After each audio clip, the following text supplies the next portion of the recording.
Court breaking news देख रहे हैं आप।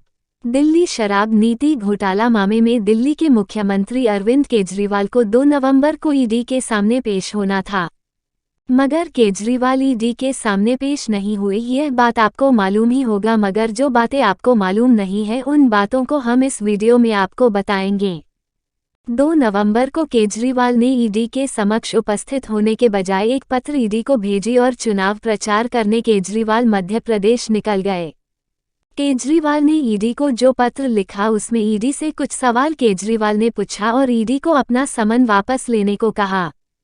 केजरीवाल ने पहला सवाल ईडी से पूछा कि आपने जिस मुकदमे में मुझे समन भेजा है वो समन गवाह के तौर पर भेजा है या संदिग्ध के तौर पर भेजा है।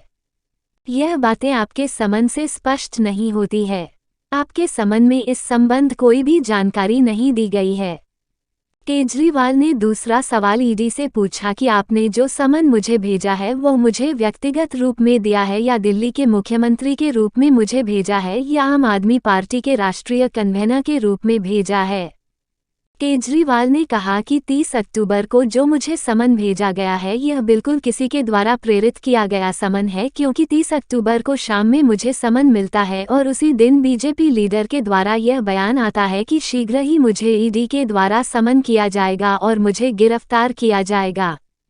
केजरीवाल ने कहा कि मेरी छवि को धूमिल करने के लिए समन की बात को लीक किया गया है। केंद्र की सत्तारूढ़ पार्टी के इशारे पर ही मुझे समन किया गया है, क्योंकि बीजेपी सांसद मनोज तिवारी 30 अक्टूबर को दोपहर में इस बारे में बयान दिया था, उसके बाद मुझे शाम में समन मिला है। केजरीवाल ने पत्र में आगे कहा कि मैं दिल्ली का मुख्यमंत्री हूं और मेरी पार्टी आम आदमी पार्टी की सरकार दिल्ली और पंजाब में है और मैं आम आदमी पार्टी का राष्ट्रीय कन्वेनर हूं और अभी 5 राज्यों में चुनाव हो रही है। 5 राज्यों में मतदान नवंबर महीना में होगी और चुनाव का परिणाम 3 दिसंबर को आएगा।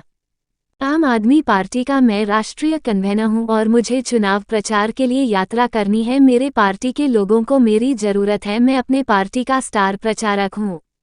मैं दिल्ली का मुख्यमंत्री हूं और सरकार और शासन में मेरी उपस्थिति जरूरी है। खासकर दीपावली आने वाली है, मेरी उपस्थिति जरूरी है। इसलिए आपने जो समन मुझे भेजा है वो समन वापस कर लीजिए। यह समन प्रेरित और कानूनी बिंदु पर सही नहीं है। केजरीवाल के द्वारा भेजे गए इस पत्र के बाद ईडी इस पर क्या करती है, इस पर हमारी नज़र बनी रहेगी। केजरीवाल ने ईडी को पत्र भेजने के बाद मध्य प्रदेश राज्य में चुनाव प्रचार करने के निकल गए और वहां एक रोड शो के दौरान काफी महत्वपूर्ण बात कही। आने वाले चुनाव के अंदर रानी जी को जैसे आप लोगों ने पिछली बार आशीर्वाद दिया था, इस बार भी अपना आशीर्वाद दीजिएगा। झाड़ू का बटन दबाइएगा। सबको मिलके झाड़ू से सफाई करनी है। हम सबको मिलके सिंगरौली से शुरू होगी ये बात और फिर धीरे धीरे पूरे मध्य प्रदेश के अंदर फैलेगी। जैसे दिल्ली के लोगों ने चमत्कार करके दिखाया, जैसे पंजाब के लोगों ने चमत्कार करके दिखाया, ऐसे ही आने वाले दिनों में मध्य प्रदेश के लोग भी चमत्कार करके दिखाएंगे। जिस दिन चुनाव के नतीजे आएंगे, मुझे नहीं पता मैं जेल में होऊंगा कि मैं बाहर होऊंगा, लेकिन मैं ये कि सब लोग ये कहें कि केजरीवाल आया था सिंगरौली में और सिंगरौली वालों ने ऐतिहासिक जीत देके भेजा। आप सब लोगों का बहुत बहुत शुक्रिया, इतनी बड़ी तादाद में